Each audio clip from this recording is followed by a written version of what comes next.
Hey, I'm Jusko from ProudMoney.com. Chase has made some changes to the terms and conditions of its credit cards, and when you apply, you are now giving them permission to look at bank account information, investment information, utility payment information, if they so choose, when they make a decision on your credit card approval. So we're going to talk a little more about that, but first, I'm going to ask you to please subscribe to this YouTube channel if you have not already. If you have already, I thank you for doing so. So I had a little epiphany this morning thinking about the Chase Slate Edge card that came out the other day, and I went then, I'll talk about that epiphany in a second, but I went to go look in the terms and conditions of that card, and sure enough, there was some new language we haven't seen from Chase before in those terms and conditions. I'm not sure when it changed, but I have a feeling it did coincide with the introduction of this new card. And then I said, well, are they doing this with all the cards? And so I went to look at the online applications of a lot of other Chase cards, and it looks like it is an across-the-board move. And what that is that Chase, within the terms and conditions, and you are agreeing to these terms and conditions when you apply for one of their cards, they have given themselves license to look at bank account information of yours, investment information of yours, utility payment information of yours, and perhaps other information of yours as well that they had not previously included in their credit card approval. So these decisions now may include some of this other information, and you are agreeing to it when you apply for their cards. And when you're agreeing to let Chase look at other bank accounts or investment accounts of yours, it's not just accounts with Chase. So here is that new sentence that is now in all of the terms and conditions of all of Chase's cards as far as I can tell, at least on the consumer end. That sentence is, we may obtain and use information about your accounts with us and others, such as checking, deposit, investment, and utility accounts from credit bureaus and other entities.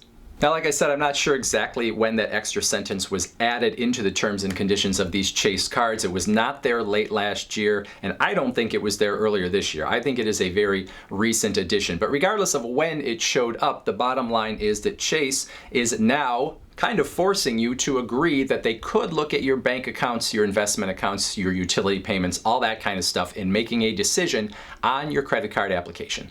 Now, is that a big deal?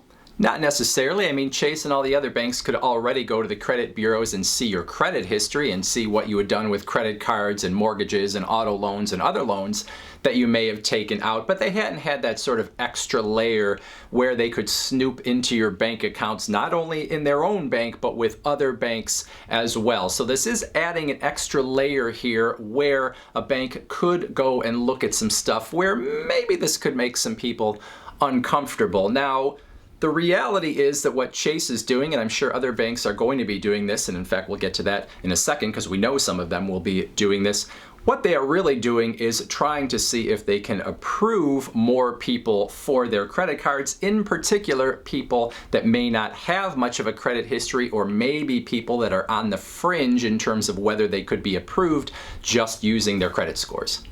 All right, so let's back up a minute. The reason I had that epiphany about the Chase Slate Edge card is because I realized this morning that I was stupid, and that I had completely forgotten 2 days ago when I made a video about the introduction of the Chase Slate Edge that I should have seen it coming. In fact, I did see it coming and then had forgotten about it because back in May, there was an article in the Wall Street Journal about the fact that a agency within the US government had been urging the big banks to do something to try to approve more people that did not have credit histories, to give them the first step on that credit ladder.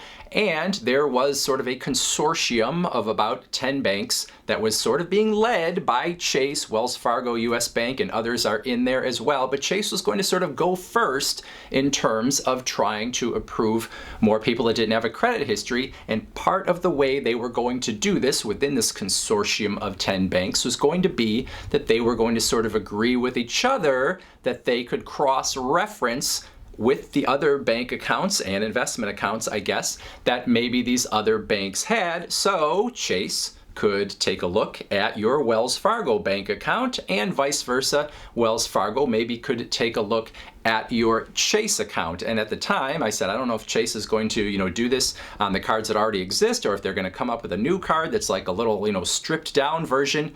And I was right. The Chase Slate Edge is that stripped down version, and we can see now that it is for that particular reason, to try to help people who are new to credit. And then, of course, if they're going to go snooping into the rest of your financial life beyond what the credit bureaus can give them, well, then they're going to have to slip something new into the terms and conditions and make you agree to the fact that they might look at your bank accounts or investment accounts or utility payment history as part of the credit card approval process.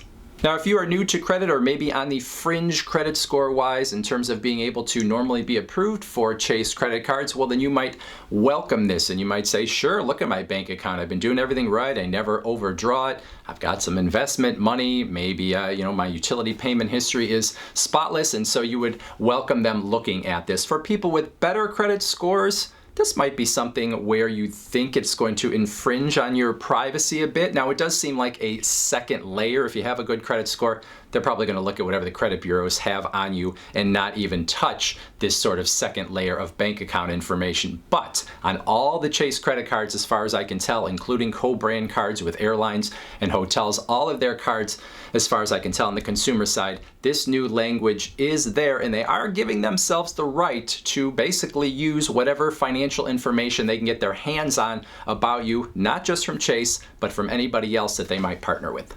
So that is it. I would love to hear your thoughts. Is this no big deal? Is this something that you welcome? Is this something that would make you shy away from Chase if you were going after new credit cards in the future? Would love to hear all about it in that comment section below. Otherwise, I thank you for watching. And as always, please go to proudmoney.com, where we do credit card reviews and we talk personal finance, and we talk deals and all sorts of other fun stuff too.